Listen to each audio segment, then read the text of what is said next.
اللہ اکبر اللہ اکبر اللہ اکبر اللہ اکبر.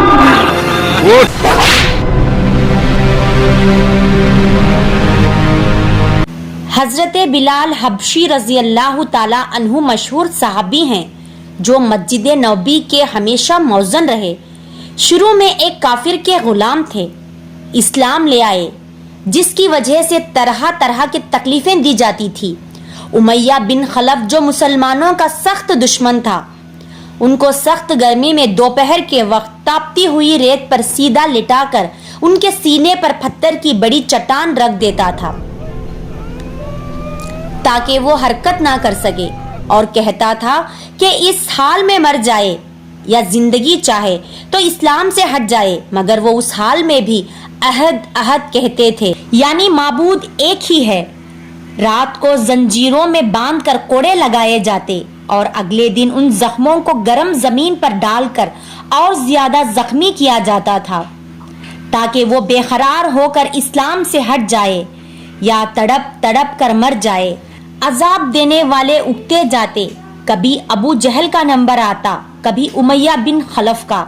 ہر شخص اس کی کوشش کرتا تھا کہ تکلیف دینے میں زور ختم کر دے. حضرت ابو بکر صدیق رضی اللہ تعالی عنہ نے اس حالت میں دیکھا تو ان کو خرید کر آزاد فرمایا، کیونکہ عرب کے بت پرست اپنے بت کو بھی معبود کہتے تھے.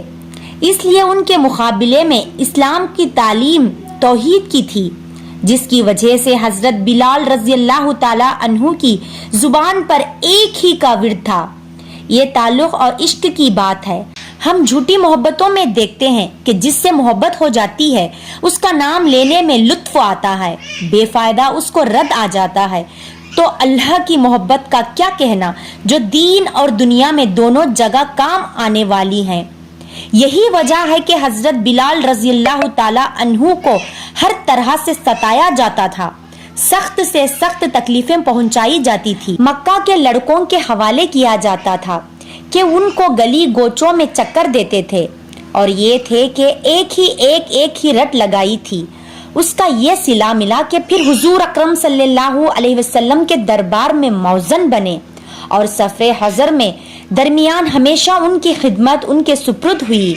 حضور صلی اللہ علیہ وسلم کے وصال کے بعد مدینہ طیبہ میں رہنا اور حضور اکرم صلی اللہ علیہ وسلم کی جگہ کو خالی دیکھنا مشکل ہو گیا.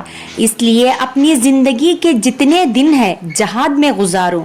اس لیے جہاد میں شرکت کی نیت سے چل دیے. ایک عرصے تک مدینہ منورہ لوٹ کر نہیں آئے. ایک مرتبہ حضور اکرم صلی اللہ علیہ وسلم کی خواب میں زیارت کیے. آپ صلی اللہ علیہ وسلم نے فرمایا کہ اے بلال، یہ کیا ظلم ہے، ہمارے پاس کبھی نہیں آتے. تو آنکھ کھولنے پر مدینہ طیبہ میں حاضر ہو گئے. حضرت حسن رضی اللہ تعالی عنہ اور حضرت حسین رضی اللہ تعالی عنہ نے اذان کی فرمائش کی. لاڈلوں کی فرمائش ایسی نہیں تھی کہ انکار کی گنجائش ہوتی. اللہ اکبر اللہ اکبر اللہ اکبر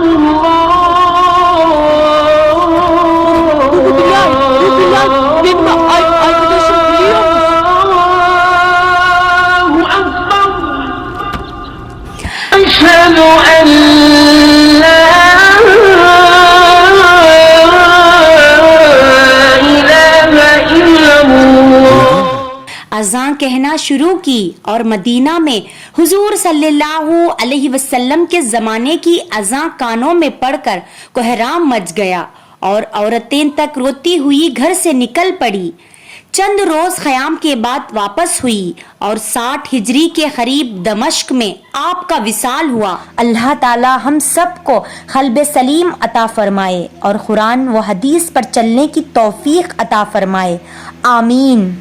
آپ بھی کامنٹ میں آمین ضرور لکھیے، اور اگر یہ واقعہ پسند آئے تو ہمارے چینل نبی کی سنتوں کو ضرور سبسکرائب کریں اور لائک شیئر بھی ضرور کیجیے. شکریہ.